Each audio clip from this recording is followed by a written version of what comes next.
Good morning students. நேற்று கிளாஸில் நம்ம என்ன பார்த்தோம், ஒரு கலப்பெண்ணை வந்து எப்படி மட்டு கண்டுபிடிக்கிறது, முதன்மை வீச்சு எப்படி கண்டுபிடிக்கிறது அப்படின்னு பார்த்தோம். அப்புறம் அந்த கலப்பெண்ணை எப்படி துருவ வடிவத்தில் எழுதுறது அப்படின்னு பார்த்தோம். ஒரு காம்ப்ளெக்ஸ் நம்பர்லேருந்து மாடுலஸ் எப்படி கண்டுபிடிக்கிறது, பிரின்சிபல் ஆர்குமெண்ட் எப்படி கண்டுபிடிக்கிறது, then how to write a complex number in polar form. இதான் நேற்று நம்ம படித்தோம். சரியா? அதில் வந்து எக்ஸசைஸ் 2.7 ஃபர்ஸ்ட்டில் 4வது சப்டிவிஷன் பாரு, டிவிஷன் டைப்பில் இருக்குது. ஆனால் கீழே இருக்கிறது பார்த்தீங்கன்னா போலார் ஃபார்ம்லேயே இருக்கிற மாதிரி இருக்குது இல்லையா? மேலே உள்ளது மட்டும்தான் ஒரு காம்ப்ளெக்ஸ் ஃபார்மில் இருக்குது. நான் நேற்றே உன்னைய இன்சிஸ்ட் பண்ணி சொன்னேன், முக்கியமாக என்ன நோட் பண்ணிக்கணும்னு சொன்னேன். ஃபஸ்ட்டு எப்போவுமே என்ன வரணும், ரியல் பார்ட் மெய்ப்பகுதி, ரெண்டாவது தான் என்ன வரணும், கற்பனை பகுதி வரணும்னு சொன்னேன் இல்லையா? ஆனால் இங்கே பார்த்தியா மாறி வந்திருக்கு. ஃபஸ்ட்டு என்ன வந்திருக்கு, கற்பனை பகுதி. ரெண்டாவது தான் என்ன வந்திருக்கு, மெய்ப்பகுதி. ஃபஸ்ட்டு இமேஜினரி பார்ட் வந்திருக்கு, செகண்ட் பார்ட் வந்து ரியல் பார்ட்டாக வந்திருக்கு. ஸோ அதை மாற்றி நம்ம இப்படி எழுதிக்கணும். ஒரு சைன் மாறாமல் எழுதணும். I-1 அப்படின்னு இருக்குல்ல. ஸோ ரியல் பார்ட் என்ன, -1, தென் இமேஜினரி பார்ட் வந்து +i. ஒரு சைன் மாறவே இல்லை பார்த்தியா? 1ஓட சைன் என்ன, மைனஸ், ஐயோட சைன் என்ன, ப்ளஸ். சைனை மாற்றிடக்கூடாது, தப்பாயிடும். ஓகேவா? இப்போ எப்போதும் போல் நம்ம என்ன பண்ணிக்கலாம், ரூட்டெல்லாம் ஆர் கண்டுபிடிச்சிட்டு டீட்டா கண்டுபிடிக்கணும். ஏன்னா கீழே உள்ளது வந்து பாரு ஒரு போலார் ஃபார்மில் இருக்குது, மேலே உள்ளதையும் அதே மாதிரி என்ன பண்ணணும், நம்ம போலார் ஃபார்மில் கொண்டு வரணும். புரிஞ்சிச்சா? ஸோ இது தெரியும் உனக்கு. Z = -1 + i. அதில் எக்ஸோட வேல்யூ என்ன, -1, ஒய்யோட வேல்யூ என்ன, ஐயோட கோஎஃபிஷியன்ட் 1. நேற்று இந்த இடத்துல நம்ம எழுதணும் Z = என்ன போட்டுக்க சொன்னேன், x + iy அப்படின்னு எழுதிக்க சொன்னேன். அப்போ எக்ஸோட வேல்யூ -1, ஒய்யோட வேல்யூ 1. ஓகேவா? So r = √x² + y².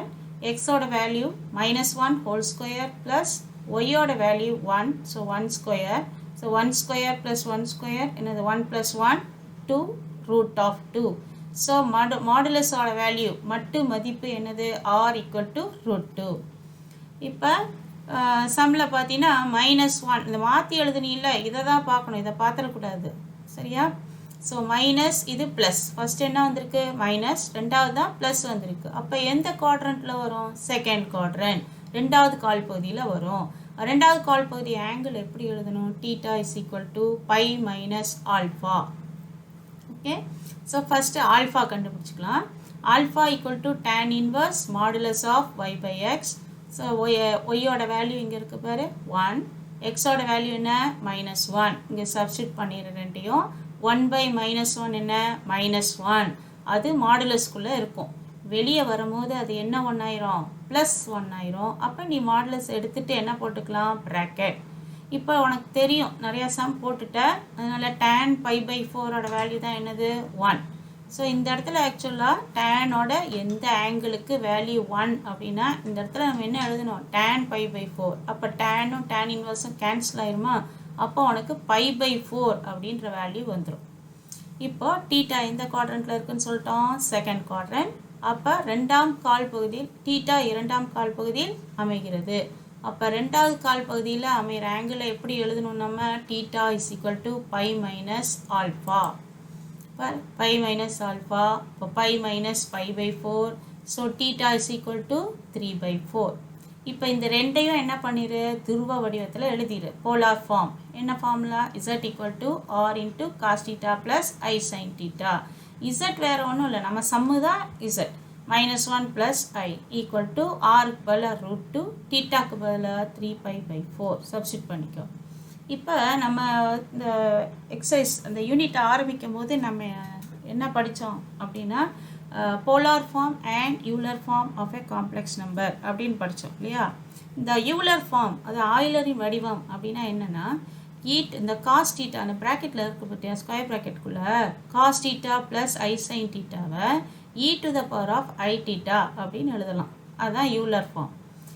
அப்போ நம்மளோட துருவ வடிவத்தோட ஃபார்முலா இங்கே எழுதியிருக்கேன் பாரு, எழுதியிருக்கேன்னா அப்போ z ஈக்குவல் டு r எழுதிட்டு cos theta plus I sin thetaக்கு பதிலாக e பவர் என்ன எழுதிக்கலாம் I theta.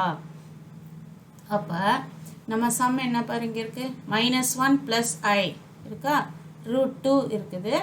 அப்போ இதை எப்படி எழுதணும் e to the power of iன்னு எழுதிக்கணும். இந்த காசும் இந்த சைனும் வராது.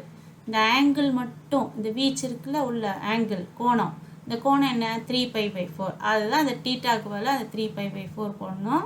அப்புறம் அந்த I எழுதிக்கணும் இந்த நடுவில் I வருதுல்ல அதனால். ஸோ இங்கே -1 plus I is equal to √2 into e to the power of I 3π/4. So polar form வந்து இந்த மெத்தட்லேயும் எழுதலாம் அல்லாட்டி யூலர் ஃபார்முலாவை யூஸ் பண்ணி இப்படியும் எழுதலாம். இது டிவிஷனில் இந்த சம் வந்து டிவிஷனில் இருக்குது வகுத்தலில் இருக்குது. கீழே உள்ளது போலார் ஃபார்ம் மேலே உள்ளதில் நம்ம கண்டுபிடிச்சிருக்கோம் போலார் வடிவத்தில். இந்த யூலர் ஃபார்முலா யூஸ் பண்ணோம்னா நமக்கு சம் கொஞ்சம் ஈஸியாக இருக்கும் போடுறதுக்கு. அதனால் இந்த மெத்தடில் போடலாம். கணக்கில் கொடுத்துருக்கிறது வந்து I - 1 cos π/3 plus I sin π/3 equal to இதுக்கு நம்ம ப்ரீவியஸ் ஸ்டெப்பில் போட்டிருக்கோம் √2 e to the power of I 3π/4. இப்போ இந்த கணக்கில் உள்ள சம்மை இப்படி எழுதலாமா e பவர் I இன்ட்டு இங்கே ஆங்கிள் என்னது π/3 போட்டுக்கோம். இப்போ நம்ம இதை சின்ன கிளாஸில் படிச்சிருக்கோம்ல இந்த ஐடென்டிட்டியை a power m by a power nன்னு இருந்தால் m வேல்யூ வந்து n விட கிரேட்டராக இருந்ததுன்னா m-இன் மதிப்பு n-இன் மதிப்பை விட அதிகமாக இருந்துச்சுன்னா கீழே உள்ள எண்ணை மேலே கொண்டு போகும்போது என்ன ஆயிரும் -n. அப்போ இதை எப்படி எழுதிக்கலாம் a to the power of ஒரே பேஸ் இருக்கிறதுனால நியூமரேட்டரை இப்படியே எழுதிக்கலாம் m - n. ஸோ இந்த ஃபார்முலாவை யூஸ் பண்ணி இந்த e to the power of I π/3 மேலே கொண்டு போகும் டினாமினேட்டரில் இருக்கிறத இப்படி மேலே கொண்டு போய் எழுதும் போது என்ன சைன் போடணும் இங்கே மைனஸ். இப்போ அடுத்த ஸ்டெப்பில் இங்கே ஒரு ஐ இருக்கு பாரு. அப்போ காமனாக வெளியே எடுத்துகிட்டு ப்ராக்கெட் போட்டுட்டு 3π/4 அப்புறம் இந்த மைனஸ் அப்புறம் இந்த π/3. இப்போது டினாமினேட்டரில் பாரு 4 இருக்குது இங்கே 3 இருக்குது. அப்போ நம்ம என்ன பண்ணோம் கிராஸ் மல்டிப்ளை பண்ணிடலாம் ஈஸியாக. 3π × 3 என்ன 9π 4 × π என்ன 4π நடுவில் ஒரு மைனஸ் இருக்குது. அப்போ 4 × 3 என்னது 12. இப்போ next step √2 into e to the power of I into அந்த 9πலேருந்து மைனஸ் பண்ணினா என்ன வரும் 5π/12. ஸோ இப்போ இதை வந்து மறுபடியும் இந்த போலார் ஃபார்மில் இப்படி காசு சைனு யூஸ் பண்ணி எழுதுகிறோம் அப்படின்னா இந்த மாதிரி மாற்றிடலாம். இப்போ e to the power of I 5π/12 angle என்ன 5π/12. அப்போ cos of 5π/12 plus I sin 5π/12. இப்போ ஃபைனல் ஆன்சர் எழுதும் போது துருவ வடிவம் கேட்கும் போது நம்ம என்ன சேர்த்துக்கணும் இதோட 2kπ. So cos of 2kπ plus 5π/12 plus I sin 2kπ plus 5/12 where k belongs to z. புரிஞ்சிருக்கா உங்களுக்கு? இந்த ப்ரீவியஸ் ஸ்டெப் ஒரு தடவை பார்த்துக்க. யூலர் ஃபார்ம்னா என்ன e பவர் I தீட்டாவை எப்படி எழுதுனா cos theta plus I sin theta. Then அப்போ z equal to r into cos theta plus I sin theta இந்த ப்ராக்கெட்டில் இருக்கிறதுக்கு பதிலாக என்ன போட்டுக்கலாம் e to the power of I theta. அப்போ இந்த சம்மில் இந்த ஆங்கிள் என்ன இருக்குங்க 3π/4 √2 அப்படியே தான் இருக்கும். இங்கே இந்த √2 அப்படியே இருக்கும். e to the power of I into 3π/4 இந்த மாடுலஸ் மாறாது பாரு. மாடுலஸ் அப்படியே தான் இங்கே எழுதணும். இந்த ஆங்கிள் மட்டும்தான் இந்த இடத்துல தீட்டான்னு கொண்டு வரணும். புரிஞ்சிருக்கா உங்களுக்கு? நெக்ஸ்ட் இப்போ நெக்ஸ்ட் சம் போடுறதுக்கு முன்னாடி நம்ம வந்து அடுத்த டைப் போகிறோம். அப்போ அதுக்கு வந்து சில ப்ராப்பர்ட்டிஸ் படிக்கணும். அந்த ப்ராப்பர்ட்டிஸ் படித்தோம்னா இனி ஃபர்தர் வர்ற எக்ஸசைஸ் ப்ராப்ளம்ஸ் தான் போடுறதுக்கு நமக்கு ஈஸியாக இருக்கும். So properties of polar form ரொம்பலாம் இல்லை, 3 ப்ராப்பர்ட்டி தான். துருவ வடிவின் பண்புகள். பண்பு 1 பாரு. z வந்து r into cos theta plus I sin thetaவா இருந்துச்சுன்னா எனில் if then z inverse z power -1 equal to 1/r into cos theta minus I sin theta. இது உனக்கே தெரியும். z inverseனா என்ன z power -1 அல்லாட்டி z inverseன்னு சொல்லலாம். z power -1னா என்ன 1/z. இப்போ ப்ரீவியஸ் சம்மில் கூட நம்ம செஞ்சோம்ல e power I π/3னா மேலே கொண்டு போகும்போது -π/3 வந்துச்சுல்ல அது மாதிரி. இப்போ பவரில் மைனஸ் இருக்கா, அதை கீழே கொண்டு வரும்போது அந்த இசட்டை கீழே கொண்டு வரும்போது 1/z. ஸோ ஈக்குவல் டு 1/, இசட்டுக்கு வேல்யூ இங்கே கொடுத்துருக்காங்க பாரு, Z equal to r into cos theta plus sine theta. அதை அப்படியே எழுதிடு. உனக்கு தெரியும்ல, டினாமினேட்டரில் ஒரு காம்ப்ளெக்ஸ் நம்பர் வந்தால் என்ன செய்யணும், அதோட கான்ஜுகேட்டால் மல்டிப்ளை பண்ணி டிவைட் பண்ணணும். அப்போ டினாமினேட்டரில் ஒரு கலப்பெண் வந்தால் அதோட இணையால் பெருக்கி இணையாலே என்ன பண்ணணும், வகுக்கணும். அப்போது இந்த மாதிரி இப்போ சைன் ப்ளஸ் ஐ பதிலாக என்ன போட்டோம், மைனஸ் ஐ. டினாமினேட்டரில் அதே தான் 1 இன்ட்டு இந்த cos theta minus I sine theta என்ன வரும், அதே தான் வரும். இப்போ டினாமினேட்டரை பாரு எப்படி எழுதணும். டினாமினேட்டர் வந்து என்ன வரும், காஸ் இப்படி இருக்கா denominator, cos theta plus I sine theta into cos theta minus I sine theta. இப்போ என்ன சொல்லியிருக்கேன் உன்ட்ட, மைனஸாக பார்க்காத, இந்த ப்ளஸ் ரெண்டு டேர்ம் நடுவில் இருக்க ப்ளஸ்ஸை மட்டும் பாரு. இப்போ காஸ் தீட்டாவை எடுத்து எழுதிக்கோ ஹோல் ஸ்கொயர், அப்புறம் ப்ளஸ்ஸை கண்டிப்பாக எழுதிடு, ஐயை விட்டு சைன் தீட்டாவுக்கு பதில் என்ன போடு, சைன் தீட்டா ஹோல் ஸ்கொயர். இந்த ஸ்கொயரை உள்ளவும் எழுதிக்கலாம், காஸ் ஸ்கொயர் தீட்டான்னு எழுதலாம், காஸ் தீட்டா ஹோல் ஸ்கொயரும் எழுதலாம், ரெண்டும் ஒரே வேல்யூ தான், எப்படி வேணாலும் எழுதலாம். So cos square theta plus sine square theta, இது உனக்கு தெரியும், இந்த வேல்யூ இஸ் ஈக்குவல் டு 1 படிச்சிருக்கீங்க.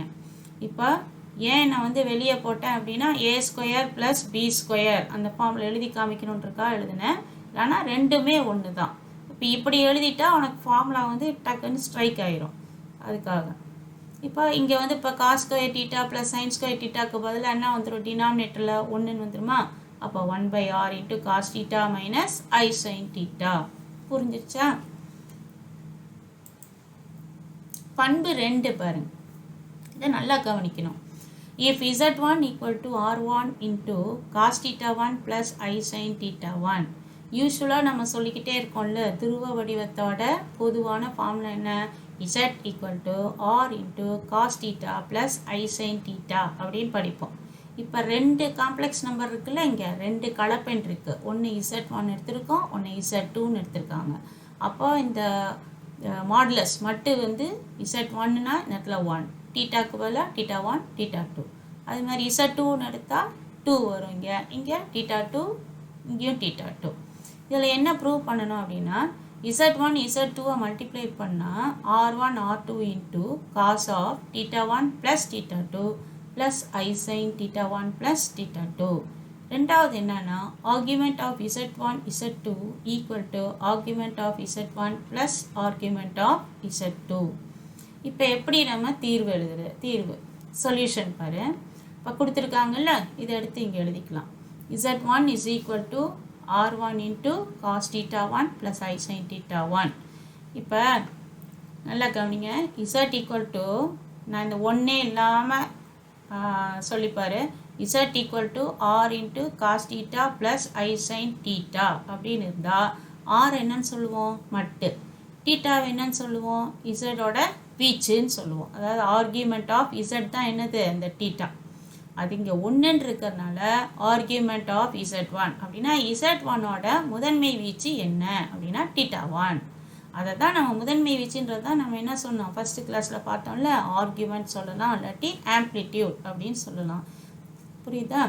ஸோ z1ஓட ஆர்கியூமெண்ட் தான் அர்த்தம் என்னது, முதன்மை வீச்சு.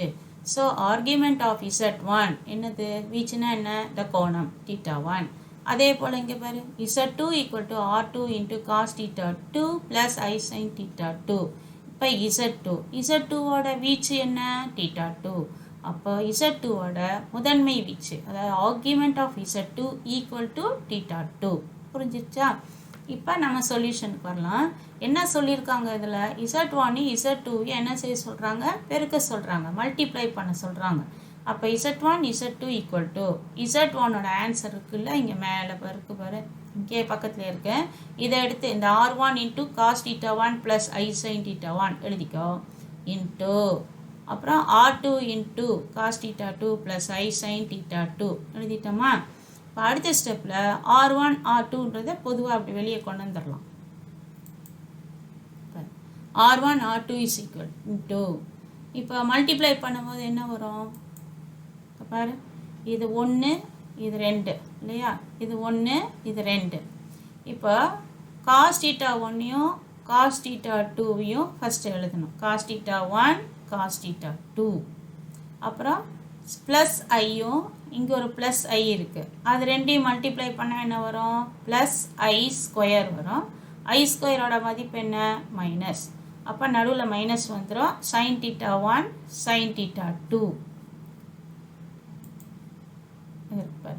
Cos theta 1 cos theta 2 minus sine theta 1 sine theta 2. First ப்ராக்கெட்டில் ப்ரீவியஸ் ஸ்டெப்பில் ஃபஸ்ட்டு ப்ராக்கெட்டில் முதல் டேர்மும் செகண்ட் ப்ராக்கெட்டில் இருக்கிற முதல் டேர்மும் மல்டிப்ளை பண்ணால் இது வந்துடும். அப்புறம் செகண்ட் டேர்மையும் ரெண்டாவது ப்ராக்கெட்டில் இருக்கிற ரெண்டாவது உறுப்பையும் பெருக்கினா இது வந்துடும். ஒன்று ப்ளஸ் ஐ ஒன்று ப்ளஸ் ஐ, ரெண்டு ப்ராக்கெட்லேயும் ப்ளஸ் ஐ இருக்கிறதுனால ப்ளஸ் ஐ ஸ்கொயரோட மதிப்பு மைனஸ். ஸோ இப்போ இது முடிஞ்சிருச்சு, ரியல் பார்ட் முடிஞ்சிருச்சு. ப்ளஸ் ஐ இன்ட்டு இப்போ என்ன செய்யணும்? ஃபஸ்ட்டு ப்ராக்கெட்டில் இருக்கிற ஃபஸ்ட்டு டேர்மும் செகண்ட் ப்ராக்கெட்டில் இருக்கிற செகண்ட் டேர்மும் பண்ணணும். அப்போ காஸ் டீட்டா 1ஐயும் சைன் டீட்டா 2ன்னு எழுதணும். அடுத்தது என்ன எழுதணும்? சைன் டீட்டா 1ஐயும் காஸ் டீட்டா 2. இதில் முதல் டேர்ம் எடுத்தால் இங்கே ரெண்டாவது டேர்ம் போகணும், இங்கே செகண்ட் டேர்ம் எடுத்தால் இங்கே ஃபஸ்ட் டேர்ம் போகணும். இப்படி எழுதிக்கணும். எப்போவுமே நீ இந்த இடத்துல மட்டும் ப்ளஸ் ஐயே வச்சுக்கோ, உனக்கு மிஸ்டேக்கே வராது. இப்போது இது 11th ட்ரிக்னாமெட்ரியில் படிச்சிருக்கோம். எப்படின்னா cos theta 1 cos theta 2 minus sine theta 1 sine theta 2 அப்படின்னா இதை எப்படி எழுதலாம்னா cos of theta 1 plus theta 2 plus I sine. அது மாதிரி இதோட ஃபார்முலா இங்கே ட்ரிக்னாமெட்ரி ஃபார்முலா என்னென்னா இங்கே 4 ஃபார்முலா இருக்கு. Cos of A plus B equal to இங்கே பாரு cos A cos B minus sine A sine B. இப்போ இதை இங்கே இருக்கு பாரு, cos theta 1 cos theta 2 minus sine theta 1 sine theta 2 இந்த வடிவத்தில் இருக்கா? அப்போ எப்படி எழுதியிருக்காங்க இந்த இடத்துல? ப்ளஸ், அதான் நம்ம இங்கே ப்ளஸ் போட்டிருக்கோம். டீட்டா 1 தான் இந்த ஃபார்முலாவில் ஏ, டீட்டா 2 தான் இந்த ஃபார்முலாவில் பி. புரியுதா? அப்போ cos of A plus B, இங்கே ப்ளஸ் இருந்தால் இந்த இடத்துல மைனஸ் வரும், இங்கே மைனஸ் இருந்துச்சுன்னா இந்த இடத்துல ப்ளஸ் வரும். பாக்கி ரெண்டு ஃபார்முலாவும் அதே தான், ஆனால் சைன் மட்டும்தான் ஆப்போசிட்டிங். ப்ளஸ் இருந்துச்சுன்னா இங்கே மைனஸ் வரணும், மைனஸ் இருந்தால் ப்ளஸ் வரணும். காஸாக இருந்தால் ரெண்டுமே காசு, அப்புறம் தான் ரெண்டுமே என்ன வரும்? சைன். இப்போ sine A plus B formula பாரு. சைன் ஏ ப்ளஸ் பினா equal to sine A cos B plus cos A sine B. Sine A minus பினா sine A cos B minus cos A sine B. இதில் மட்டும் பார்த்தீங்கன்னா sign வரும்போது sign cos cos sign அப்படி வரும். இதுனா இப்படி ஞாபகம் வச்சுக்கலாம். சைன்னா சைன் ஃபஸ்ட்டு ஆரம்பிக்கிற மாதிரி வச்சுக்கோ, sine A cos B plus cos A sine B அது மாதிரி. ஆனால் சைன் ஃபார்முலாவில் மட்டும் இங்கே ப்ளஸ் இருந்தால் இங்கேயும் ப்ளஸ் தான் இருக்கும், இங்கே மைனஸ் இருந்தால் இங்கேயும் மைனஸ் தான் இருக்கும். காஸ் ஃபார்முலாவில் மட்டும்தான் ஆப்போசிட்டாக இருக்கும், ப்ளஸ் இருந்தால் மைனஸ், மைனஸ் இருந்துச்சுன்னா ப்ளஸ்ஸு. சைன் ஃபார்முலாவில் ரெண்டு சைனும் ஒரே மாதிரி தான் இருக்கும், ப்ளஸ் இருந்தால் இங்கேயும் ப்ளஸ் தான், மைனஸ் இருந்தால் இங்கேயும் மைனஸ் தான் இருக்கும். புரிஞ்சிச்சா? இப்போ பாரு, இப்போ அதை வச்சு தான் நம்ம இங்கே எழுதியிருக்கோம். இங்கே பாரு, சைன் காசு சைனு சைனு காசு மாறி மாறி இருக்கான்னு பார்த்துக்கோ. இங்கே காசுக்கு டீட்டா 1 இருந்தால் இங்கே காசுக்கு டீட்டா 1 வரக்கூடாது, இதில் வந்தால் தப்பாயிரும். இங்கே டீட்டா 1 டீட்டா 2னா இங்கே மாறி வந்துருப்பாரு. சைன் ஆஃப் டீட்டா 2னா இங்கே சைன் ஆஃப் டீட்டா 1. ஃபார்முலா பார்த்துக்க, சைன் ஏ காஸ் பின்னா இங்கே சைன் ஏன்னு வந்துருச்சுல, இங்கே இப்போ சைன் பின்னு வந்துடும். காஸ் பி ஆகுதுன்னா காஸ் ஏன்னு வரும். அப்போ இங்கே ப்ளஸ்ஸு தானே இருக்குது, அப்போனா என்ன ஃபார்முலா வருங்க? ப்ளஸ் தானே இருக்குது பாரு. ப்ளஸ் ஆச்சுன்னா sine of A plus B. Follow பண்ணிட்டியா? இப்போ செகண்ட் ஒன், இப்போ இசட் ஈக்குவல் டு இங்கே பாரு, Z equal to R into cos theta plus I sine டீட்டான்னு எழுதுவோம்ல, அதில் இசடோட முதன்மை வீச்சு என்னது? இந்த டீட்டா தானே. இசட்டோட ஆர்கியூமெண்ட் ஆஃப் இசட் என்ன? டீட்டா. ஆர்கியூமெண்ட்டை தான் நான் என்னன்னு சொல்லிட்டு இருக்கேன் இப்போது, பிரின்சிபல் ஆங்கிள். சரியா? இப்போ இங்கே பாரு, ஆர்கியூமெண்ட் ஆஃப் இதில் பாரு, இப்போ இங்கே எப்படி இசட் இருக்கோ அதே மாதிரி இங்கே என்ன இருக்குது? இசட்1 இசட்2. அப்போ இசட்1 இசட்2ஓட வீச்சு என்னது? இங்கே இந்த full angle theta 1 plus theta 2. So argument of Z Z equal to theta 1 plus theta 2. Theta 1 என்ன அப்படின்னா ஃபஸ்ட்டே நம்ம எழுதியிருக்கோம் பாரு. பாரு, Z1ஓட ஆர்கியூமெண்ட் என்னன்னு போட்டிருக்கோம்? டீட்டா 1. Z2ஓட ஆர்கியூமெண்ட் என்ன? டீட்டா 2. அதை தான் நம்ம அங்கே சப்ஸ்டிட் பண்ணியிருக்கோம். theta 1 பதிலா argument of z1 plus argument of z2. இப்போ இதில் என்ன தெரிஞ்சுக்கிட்ட அப்படின்னா ரெண்டு காம்ப்ளெக்ஸ் நம்பரை நம்ம மல்டிப்ளை பண்ணுறோன்னு வச்சுக்கோ. இரண்டு கலப்பெண்களை பெருக்கும்போது கோணங்களை என்ன செய்யலாம், வீச்சுகளை கூட்டிக்கலாம். சரியா, ரெண்டு கலப்பெண்களை பெருக்கும் போது கோணங்களை என்ன பண்ணிக்கலாம், கூட்டிக்கலாம். அது புரியுதா உனக்கு? ஸோ கூட்டிக்கலாம். ஆர்கியூமெண்ட் ஆஃப் z1 z2னா z1 ப்ளஸ் z2 இந்த மாதிரி ஆர்கியூமெண்ட்டில் இருந்தால் வீச்சு ஆர்கியூமெண்ட் ஆஃப் சம் நம்பர் கொடுத்துருக்கு, காம்ப்ளெக்ஸ் நம்பர் கொடுத்துருந்தா அதை என்ன செய்யலாம், நம்ம இந்த மாதிரி பிரிச்சுக்கலாம். அதாவது argument of z1 plus argument of z2. இப்போ லாக் ஆஃப் ஏபின்னு இருக்குது. லாக் ஃபார்முலாவை ரீகால் பண்ணிப்பார். லாக் ஆஃப் ஏபின்னு இருந்தால் லாக் ஏ ப்ளஸ் லாக் பின்னு போடுவோம்ல, அந்த மாதிரி பேர். லாக் ஆஃப் ஏபி அப்படின்னா log A plus lock B அப்படின்னு எழுதுவோம்ல, அதெல்லாம் ஞாபகம் வச்சுக்கோ.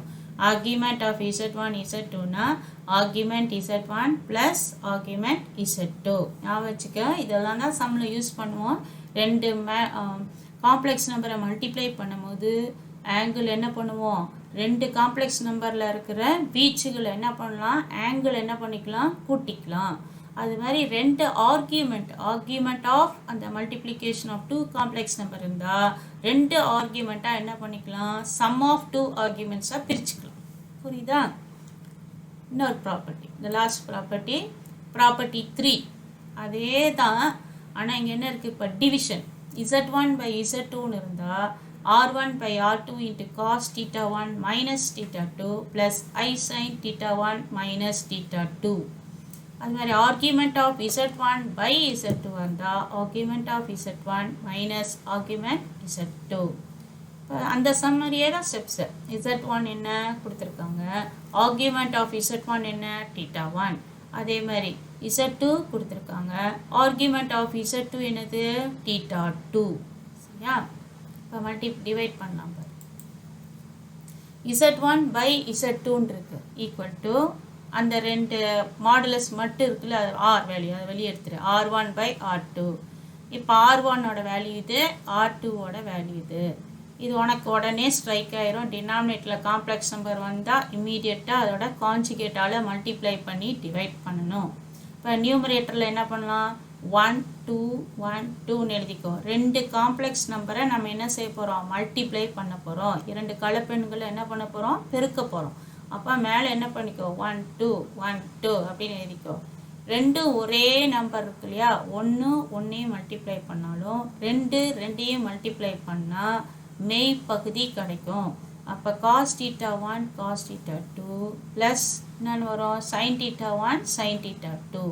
ஏன் ப்ளஸ் வந்துச்சு, ப்ளஸ் ஐயும் மைனஸ் ஐயும் மல்டிப்ளை பண்ணால் ப்ளஸ் இருக்குல்ல, ப்ளஸ் இன்ட்டு மைனஸ் என்ன வரும், மைனஸ். ஐ இன்ட்டு ஐ என்ன வரும், ஐ ஸ்கொயருக்கு ஒரு மைனஸ் வரும், ஏற்கனவே ஒரு மைனஸ் இருக்குது, அதனால் ப்ளஸ் ஆயிரும். சரியா, ஸோ ப்ளஸ் ஐ இன்ட்டு, இப்போ ரியல் பார்ட் நம்ம முடிச்சிட்டோமா, இமேஜினரி பார்ட் எழுத போகிறோம். எப்போவுமே என்ன போட்டுக்க சொன்னேன், ப்ளஸ் ஐ. இப்போ எப்படி மல்டிப்ளை பண்ண சொன்னேன், இங்கே ஃபஸ்ட்டு எடுத்துனா இங்கே செகண்ட் டேர்ம் போகணும், செகண்ட் டேர்ம் எடுத்தால் ஃபஸ்ட் டேர்ம் போகணும். இப்போ ஃபஸ்ட் டேர்ம் எடுத்துகிட்டு செகண்ட் டேர்ம் போகும்போது இங்கே என்ன சைன் வருது, மைனஸ். ஸோ அதனால் ஃபஸ்ட்டு மைனஸ் எழுத வேண்டாம்ல, அதனால் இதை எழுதிக்கலாம். செகண்ட் டேர்ம் எடுத்து ஃபஸ்ட் டேர்ம் இருக்குல்ல, அதை எழுதிக்கலாம். சைன் theta 1 காஸ் theta 2 போட்டு அப்புறம் minus cos theta 1 sine theta 2. இதை இங்கேயும் இது இங்கே வர்றதுனால தப்பு கிடையாது. 7 4s are 28 தான், 4 7s are 28 தான். அதனால் இது ரெண்டும் இது இங்கேயும் எழுதுறதுனால தப்பு கிடையாது. ஆங்கிள் கரெக்டாக எழுதணும், அவ்வளோதான். சைன்னா அதோட ஆங்கிள் theta 1னா அது கரெக்டாக எழுதணும். புரிஞ்சிச்சா? ஏன் மாற்றி எழுதுனேன், ஃபஸ்ட்டு 1 2 மல்டிப்ளை பண்ணால் என்ன சைன் வருது, மைனஸ். ஸோ எடுத்தோன்னே போய் இங்கே மைனஸ் எழுத வேணான்றதுனால அதை ரெண்டாவது டேர்மாக எழுதிட்டு இங்கே செகண்ட் டேர்மையும் ஃபஸ்ட் டேர்மையும் எழுதுனதை இங்கே ஃபஸ்ட்டு எழுதியிருக்கோம். புரிஞ்சிச்சா? டினாமினேட்டர் பார்த்தீங்கன்னா போன சம்லேயே சொல்லி கொடுத்தேன்ல, cos theta 2 plus I sine theta 2 cos theta 2 minus I sine theta 2 A plus I B A minus I B அப்படின்னா A square plus B square. அப்போ அங்கே என்ன இருக்குது, cos square theta 2 plus sine square theta 2. அப்போ இதோட வேல்யூ என்ன, 1. புரியுதா? இப்போ இங்கே ஃபார்முலா பாரு, ஞாபகப்படுத்தி பாரு. Cos A cos B plus sine A sine B. நடுவில் காசுன்னு ஆரம்பித்தா என்ன ஃபார்முலா தான் வரும்? Cos formula. நடுவில் ப்ளஸ் இருந்தால் என்ன சைன் வரும்? இங்கே மைனஸ். இப்போ 2 ஆங்கிள் இருக்கா, ஒன்று θ1 ஒன்று θ2, θ1 மைனஸ் θ2 ப்ளஸ் ஐ சைன். இங்கே பாரு, இங்கே என்ன வருதோ அப்படியே தான் இங்கே வரும், இங்கே மாறவே மாறாது. பாரு, சைன் காசுன்னு வந்தால் சைன் ஏ ப்ளஸ் பி அல்லாட்டி sign A minus B formula. ரெண்டில் எது கரெக்ட் அப்படின்னு பார்த்தீங்கன்னா சைன் ஏ ப்ளஸ் பி ஃபார்முலானா என்ன சொன்னேன்? ஏ ப்ளஸ் பினா ப்ளஸ்னா இங்கே ப்ளஸ் இருக்கணும், மைனஸாக இருந்தால் இங்கே என்ன இருக்கணும்? மைனஸ். மைனஸ் தானே அதுக்கு, அப்போ கண்டிப்பாக என்ன formula? Sine of A minus B. So இங்கே சைனு காசு சைனுன்னு மாறி மாறி வந்தால் சைன் ஃபார்முலா ஞாபகம் வச்சுக்க.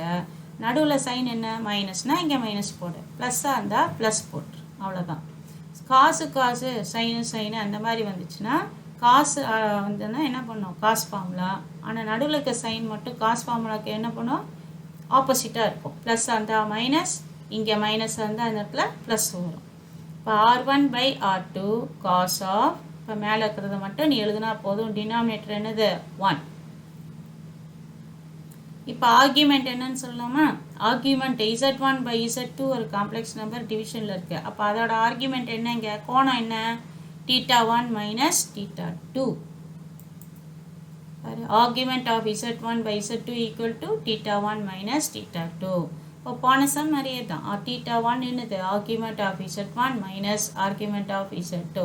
இதை எப்படி ஞாபகம் வச்சுக்கலாம்? அதே லாக் ஃபார்மில் ஞாபகம் வச்சுக்கலாம். நீ லாக் ஆஃப் A/Bனா எப்படி எழுதுவேன்? Log A minus log B. அதுதான் ஞாபகம் வச்சுக்கோ. ஸோ லாக் ஆஃப் A/B இருந்தால் log A minus log B. என்ன formula? argument of Z1/Z2 equal to argument of Z1 minus argument of Z2. அப்போ ஒரு டிவிஷனில் இருக்கும் போது ஆர்கியூமெண்ட் எப்படி? ஆர்கியூமெண்ட் ஆஃப் அந்த காம்ப்ளெக்ஸ் நம்பர் வந்து டிவிஷனில் இருந்தால் எப்படி எழுதணும்? Argument of Z1 minus argument of Z2. அதோட previous property argument of Z1 into Z2ன்னு இருந்துச்சுன்னா இந்த இடத்துல என்ன சைன் வரணும்? ப்ளஸ் வரணும். ஸோ இந்த ஃபார்முலாஸ், இந்த 3 ப்ராப்பர்ட்டி, ஸ்பெஷல் 3 ப்ராப்பர்ட்டி நல்லா தரவாக பார்த்து வச்சுக்கோங்க.